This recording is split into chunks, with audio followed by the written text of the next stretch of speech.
In the village of Abin, nestled along the banks of the mighty Niger River, there lived a beautiful young woman named Adisa. Her skin glistened like polished ebony, and her eyes sparkled brighter than the morning dew on the savanna grass. Adisa's joyful laughter could be heard ringing out across the village, a sound as sweet as the melodies sung by the griots.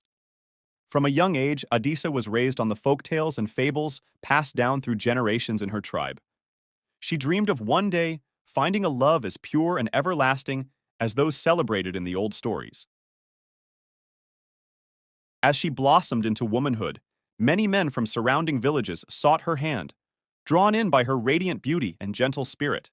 But Adisa remained patient, waiting for the right man to come along. One day, a wandering hunter from the north named Mossi arrived in Abene. He was as striking as the lioness stalking its prey on the open plains. His shoulders were broad like the baobab trees, and his eyes burned with an intensity that could ignite the deepest passion. When Mossi laid eyes on Adisa, it was as if he had been struck by Iya's thunderbolt. Smitten by the village beauty, Mossi remained in Abena and quickly won over Adisa's heart with his bravery and prowess as a hunter. He regaled her with tales of his adventures, tracking leopards and antelope across the sun-baked savannas. Adisa was enthralled by his stories and his very presence, which commanded the same respect and awe as the regal lions he hunted. After a whirlwind courtship, Mossi asked for Adisa's hand in marriage, vowing to cherish and provide for her as his wife. Adisa's heart swelled with joy, for she had finally found the passionate love she had dreamed of. Their union was celebrated with a festival rivaling any the village had ever seen before. In the first blissful years of their marriage, Adisa and Mossi were inseparable. They were the embodiment of the famous folktale of Anansi and his beloved Okua, completely and hopelessly devoted to one another. Adisa felt like the luckiest woman alive to have found such an ideal partnership. However, after some years, a darkness began creeping into the hearts of the village men, spread by the whispers of jealous women.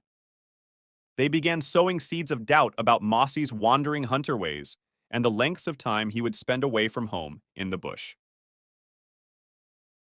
Rumors spread that perhaps he was being unfaithful to his loving wife while out on his hunting expeditions. At first, Adisa dismissed the malicious gossip as mere petty jealousies. Her love for Mossi was far too resolute to be shaken by such baseless hearsay. Yet over time, the whispers persisted, slowly planting tendrils of suspicion that began ensnaring Adisa's once unshakable faith in her husband. One day, when Mossi prepared to depart for a week-long hunting trip, something inside Adisa snapped. The doubts and mistrust she had tried so hard to suppress came bubbling forth uncontrollably. In a moment of reckless accusation, she confronted Mossi and demanded to know if the rumors of his infidelity were true. Mossi was caught off guard by Adisa's uncharacteristic outburst. Rather than denying the allegations, his eyes took on an almost guilty shift as he averted his wife's desperate gaze. In that faltering moment of silence, Adisa knew her worst fears had been confirmed. The man she loved and trusted with every fiber of her being had betrayed her. Tears of anguish and rage streaked down Adisa's face as she unleashed the full brunt of her hurt upon Mossi. She cursed the day she had met him, and the foolish notions of eternal love that had blinded her so completely.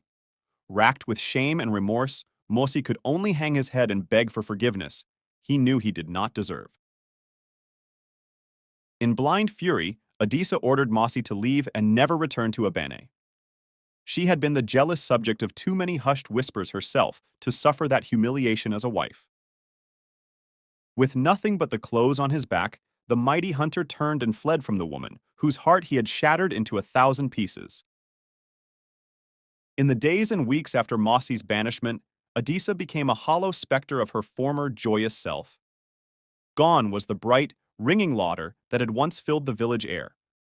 Her usual radiant beauty grew drawn and sullen, as if smothered by the ashes of her broken dreams. The elders of the village had tried entreating Adisa to take another husband, but she would have none of it. Her restless soul had meandered too far down the path of bitterness and mistrust to ever open her heart again. Some nights she could be heard wailing into the shadows, cursing Anansi the trickster for cruelly deceiving her with visions of an everlasting love that did not exist.